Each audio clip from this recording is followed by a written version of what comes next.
Okay, so we are back to My Teacher Fried My Brains. We're on chapter 6 now.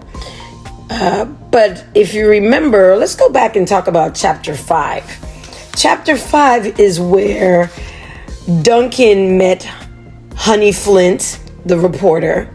He gives her his story about the hand glove that he found.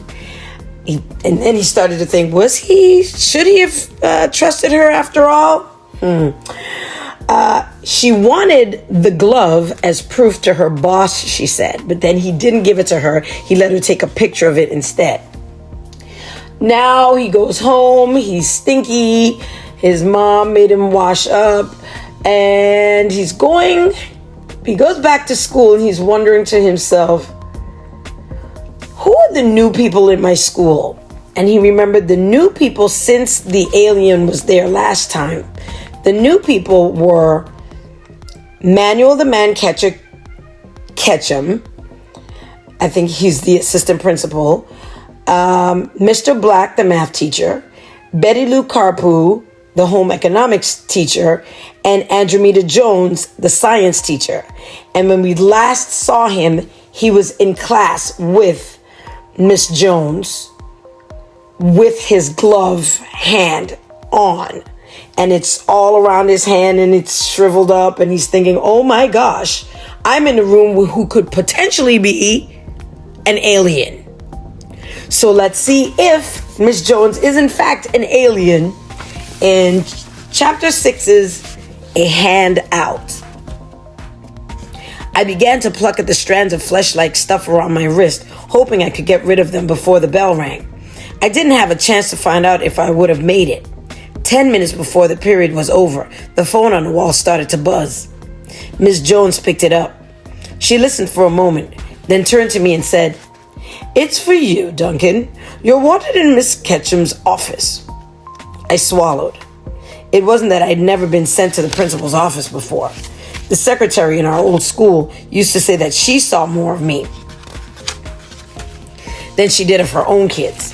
She claimed that if I ever left for junior high, she was going to have a special Duncan Dougal memorial name tag put on the chair where I used to sit while I was waiting to see the principal. Unfortunately, Mr. Ketchum was a lot tougher than our old principal, and he had already taken a dislike to me. My plans for doing better this year were going down the toilet. Duncan? Oh no, I'm sorry. It's Miss Jones. Duncan? Said Miss Jones sharply. They're waiting for you. I sighed and stood up. Ew, said the girl sitting next to me when she saw the stuff around my wrist. What's that? Skin disease, I snapped. But it's not catching unless you get too close to it. Then I lurched toward her so I could watch her jump. I figured it was the last fun I would have that day. Maybe that week. Maybe forever, considering that Mr. Ketchum was one of the people on my alien suspect list. As I walked out of the science room, I wondered if I was being called to the office for the fake fire drill because of the alien glove or for some other reason altogether. More important, I wondered if I would ever leave Mr. Ketchum's office alive. It would be easy enough for him to do some alien nastiness to me and then claim that I had never showed up after he called me. Suddenly, not showing up seemed like a good idea. I turned and headed for the back door of the school. I had only gone out about 4 feet when I heard a deep voice say, "Thinking of leaving us, Mr. McDougal?" I swallowed hard. Had the man catcher read my mind, or did he just know the kind of thing I was apt to do? Either way, things were getting worse by the moment. Me? Leave? I asked, trying to sound innocent. I turned to face him, then started a story about going to the bathroom before I came to the office. I could see by the look on his face that he knew it was baloney, that he knew I knew it was baloney, and that he knew I knew he knew. So I shut up and followed him down the hall. "Take your hand out of your pocket," he said. Once we were inside his office. I can't. Why not? Skin disease, I said. It's really awful. You don't want to see it. The man catcher gave me a look of disgust. I have a strong stomach. Take your hand out of your pocket. No. The man catcher looked frustrated. All right, we'll come back to that. Right now, I want to move on to other things. This morning I received a phone call from a woman named Honey Flint. Do you know her? I was so excited about the fact that Honey had called the school, I didn't stop to think. Sure, I blurted out. I met her last night. The Manchester nodded. And when you met her, did you tell her about what happened here last spring? I nodded. I started feeling nervous again. Something was wrong, but I wasn't sure what. Mr. Ketchum steepled his fingers in front of his face. His dark eyes glared at me. That was a very foolish thing to do, Mr. Dougal. Yikes. Was he mad because the school was trying to keep it a secret, or because he was the alien? I've got a right to tell the truth, I said. The man catcher laughed as if the idea of me telling the truth was too silly to even discuss. No one is questioning your right to tell the truth, Mr. Dougal. What I want to know is if you consider spinning some cockamamie story about alien hand masks and an ongoing invasion part of telling the truth. I got mad. You call this cockamamie? I shouted, pulling my hand out of my pocket and waving it in front of him. No, said Mr. Ketchum. I call it purple ink, the mark of a person who has pulled a false alarm. 2 false alarms in this case, since the nonsense you spun out for that newspaper woman counts as a false alarm as well. I stared at my hand in horror. The glove was gone. Every last shred of it had disappeared. The only thing left on my hand that didn't belong there was the purple stain. Did you do that? I asked, staring at the man catcher. He looked at me in puzzlement. Do what? Make the glove disappear. You know it was there. You know it. I was shouting now, partly because I was frightened and partly because that's what I do when I get in trouble.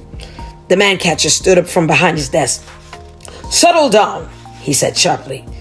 You leave me alone, I shouted in terror. Duncan, sit down, he bellowed. I sat. Then the talking started. First, the man catcher lectured me about the danger of false alarms. Then a policeman came in and lectured me. Then a fireman came and did the same. By the time they were all done, we all knew that I was an antisocial jerk with no sense of responsibility and that I was probably going to wind up in prison.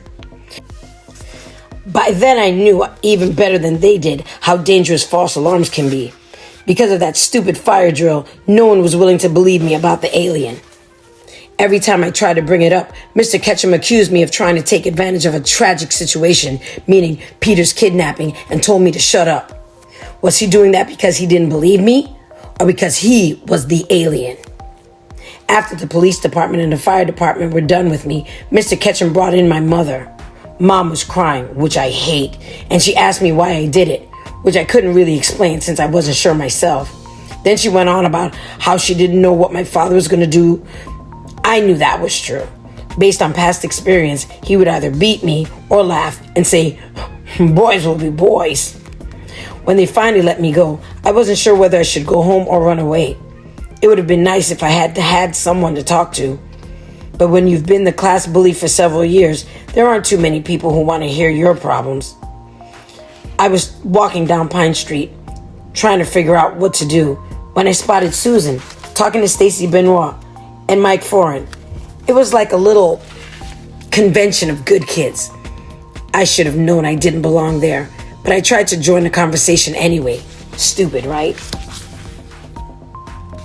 Hey, it's the mad false alarmer, said Mike when I walked up, so I punched him in the nose. Susan and Stacy were still yelling at me when I started to run. I didn't stop until I got home. I ran up the stairs and into my bedroom, but I couldn't cry because Patrick was there. So I just lay in my bed, staring at the ceiling, wondering why I had been born.